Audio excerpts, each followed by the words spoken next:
Hallo, heute gibt's Pão de Avo.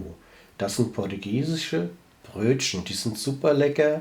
Das ist traditional von Portugal. Keine Sorge, das Rezept stelle ich euch alles in die Informationsbox. Wie ihr seht, hier habe ich einen französischen Sauerteig, der nennt sich Levain und der wird normalerweise mit einem T65 gefüttert. Könnt ihr aber mit einem ganz normalen Typ 00 füttern. Den braucht ihr auch nicht unbedingt. Wenn ihr den nicht braucht, nehmt ihr 1 Gramm Frischhefe. Ich nehme jetzt 0,6 Gramm, weil ich ja einen Sauerteig dabei habe, aber da hat ja nicht jeder. Deswegen, die Brötchen gehen ganz einfach und die werden dann über Nacht in der Stockache ruhen gelassen. Also 0,6 Gramm Frischhefe. Wenn ihr keinen Sauerteig habt, gebt da 1 Gramm Frischhefe rein. So, dann haben wir hier Backmalz. Da gibt es so eine Messerspitze rein. Gibt nur nicht mehr rein. Da könnt ihr euer Brot, euer Brötchen innen drin nass sein. Das haben wir alles schon gehabt. Dann haben wir hier ein bisschen Olivenöl, da tue ich die Schüssel mit ein bisschen einsprühe, sowie der Knethaken auch. Das Problem ist, dass der Teig am Haken hochläuft, dann läuft er auch nicht so stark hoch mehr. Allerdings habe ich da schon einen anderen Haken, Spezialhaken, der ist besser wie der von der Maschine selbst. Dazu geben wir noch einen Schluck Essig rein, ein Bioessig und noch ein kleiner Schluck gutes Olivenöl. Für die Teigkonsistenz und der Essig ist für die Haltbarkeit und Geschmack. So, dann geht's weiter. Wir benutzten 600 Gramm Typ 00 Mehl, aber mindestens mit 14% Eiweiß. Das ist sehr wichtig, damit ihr fluffige Brötchen kriegt. Da könnt ihr gerne das von der Freisinger Mühle holen. Da steht vorne ein großes 14 drauf. Das ist auch sehr gut.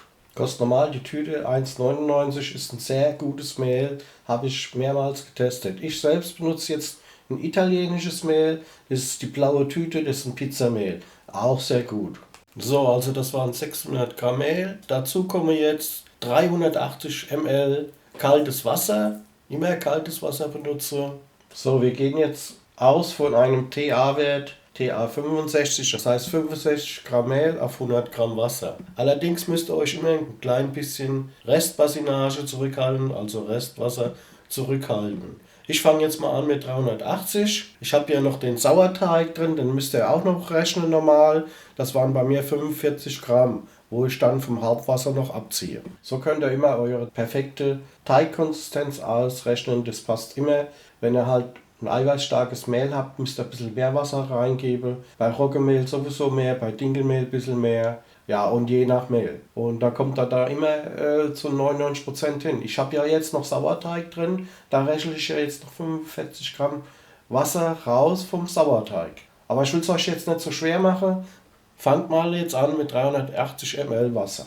Und immer eine Restbasinage aufheben, Restwasser. Wir tun natürlich nichts verschwenden. Den restlichen Sauerteig, was jetzt noch im Glas ist, das tue ich einfach mit meinem Schüttwasser ein bisschen aufschlemmen und das kommt dann natürlich dazu. So, jetzt gehen wir über zum Kneten. Vergesst das 1 Stufe, 2 und 3 Stufe, das ist alles Quatsch. Die erste Stufe, die nehme ich immer, damit das Mehl nicht dann gleich rausfliegt, weil wenn er da mit 2 anfängt, fliegt es gleich hoch und fliegt alles raus. Das mal zu dem. Ihr müsst einfach euren Teig auskneten, dass er nicht mehr bröckelig ist. Der soll aussehen wie so ein geschmeidiges Eis. Das ist alles Erfahrung, das sammelt man mit der Zeit. Das letzte Jahr fast jeden Tag Brote gemacht und gebackt. Und irgendwann, da weiß man, wo es hängt. Und ich gebe jetzt nach und nach ein bisschen Wasser dazu. Ich gebe nicht alles rein. Dann sieht man dann auch, wie die Konsistenz schon ist und was wir noch brauchen.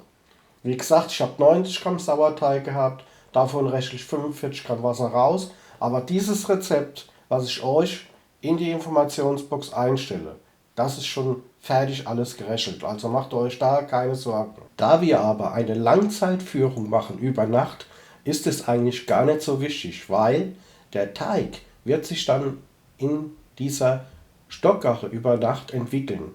Deswegen geben wir auch immer nur grobes Meersalz rein, weil bis das sich aufgelöst hat, vergehen Stunden und der Teig hat dann Zeit, richtig sich zu entwickeln. Wie ihr seht, ich arbeite auch immer mit Restwasser, dass mein Teig nachher nicht so nass ist, weil Mehl gibt man im Nachhinein nicht mehr rein. So, der Teig ist jetzt soweit gut ausgeknetet. Ich benutze da immer noch so eine biegsame Spatel, dass ich mal den Teig da immer vom Haken ein bisschen runterschiebe. Man kann auch die Maschine da ein bisschen schneller stellen, funktioniert aber auch nur teilweise. Also das Liebste tue ich hier ja kneten mit meiner Monsieur Cuisine. Und ich habe auch noch die Ankas rum, aber mit der bin ich eigentlich auch nicht so zufrieden, weil das dauert 45 Minuten, bis du da einen Teig ausgeknetet hast. Und das ist einfach nicht mein Ding. Da kann man sich drüber streiten. Die habe ich jetzt hier stehen. Wer sie will, kann sie gern haben. Ganz zum Schluss gehen wir hin und machen unser grobes Meersalz rein. Und ich fange ja immer ein bisschen spät an, also meistens so um 7, 8 Uhr. Weil wenn ich morgens aufstehe, dann ist der Teig meistens soweit zum Bearbeiten. Meistens hat er zwischen 14 und 18 Stunden. Der lasse ich immer warm in der Küche stehen. Allerdings, wenn es jetzt Sommer ist und es ist zu heiß draus, dann stelle ich ihn runter in den Keller. Oder auch mal, wenn es zu warm ist, in den Kühlschrank. Also wir haben 14 Gramm Salz benutzt für diese Pão de Avo. Das waren 600 Gramm Mehl, ja, 14 Gramm Salz. Ansonsten sind wir jetzt soweit fertig. Und ich nehme dann von Anfang an gleich gar nicht so viel Mehl. Meistens tue ich die Backmatte erst so ganz fein einsprühe mit Öl. Und dann zum Schluss nehme ich immer erst Mehl. Der Hintergrund ist, gerade bei Brote, wenn du zu viel Mehl dran hast, so wie das jetzt ungefähr, wenn du das zusammenlegst, dann hält das überhaupt gar nicht mehr zusammen. Erst wenn ich den Teig geformt habe, dann mache ich Mehl dran. Und ich schleife das dann von oben nach unten über die Arbeitsmatte, so wie ihr das jetzt seht. Ich hoffe, man kann es erkennen. Ob das jetzt Brötchen oder Brote sind, muss das machen, damit der Teig eine Spannung kriegt. Wenn er das so macht, dann könnt ihr die in den Ofen legen, ohne Backform, ohne alles. Der wird euch nicht breit laufen. Deswegen macht man das so. Natürlich, um die Porung zu erhalten, kann man es auch so machen, dass man es nur kurz zieht und zusammenlegt. Dann habt ihr eben eine größere Porung. Aber bei Brote sollte man das schon richtig schön stremmen, damit das Brot auch nicht breit läuft und seine Form behält. Also zum Schluss noch gut Mehle. Da könnt ihr ruhig ordentlich Mehl drauf machen. Und natürlich einschneiden, nicht vergessen. Und dann gehen wir mal über zum Backen. So, wie ihr seht, ich habe da so ein bisschen aneinander gelegt. Das ist so eine Art Doppelweg. So sieht es dann aus.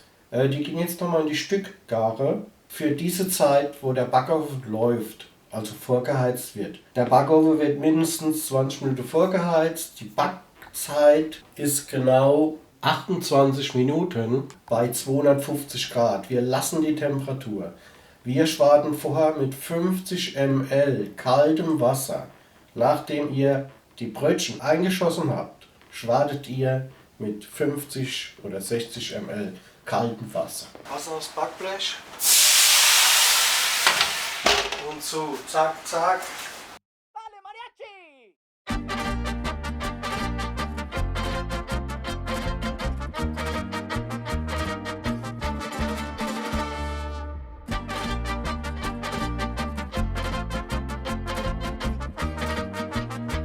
So, die Brötchen dürfen jetzt fertig sein. Ja, die sind ganz genau so wie die portugiesische Pão de Avo. Allerdings tun die immer ein bisschen mehr Mehl. Also da kommt reichlich Mehl dran. Ich mag es halt mit Mehl nicht so. Ja, die sind gut. So, also hier haben wir nun den Anschnitt. Die sind alle perfekt geworden. Sind nicht ganz so wie die Pão de Avo, aber da komme ich noch hin. Porung ist nicht so groß, aber das soll ja bei Brötchen auch nicht so sein. Also für mich sind sie jetzt perfekt. Die sind fluffig, wenn man drauf drückt, kommt es schön zurück. Wenn man sie in die Hand nimmt, sind sie ganz leicht. Und das ist auch schon sowas, wenn ihr eure Brötchen backt und ihr hebt die hoch und die sind so ganz leicht wie eine Feder, da wisst ihr schon vorher, ihr habt genau alles richtig gemacht. Also back sie mal nach. Ich wünsche euch gutes Gelingen und tschüss, bis zum nächsten Mal. Ciao, ciao.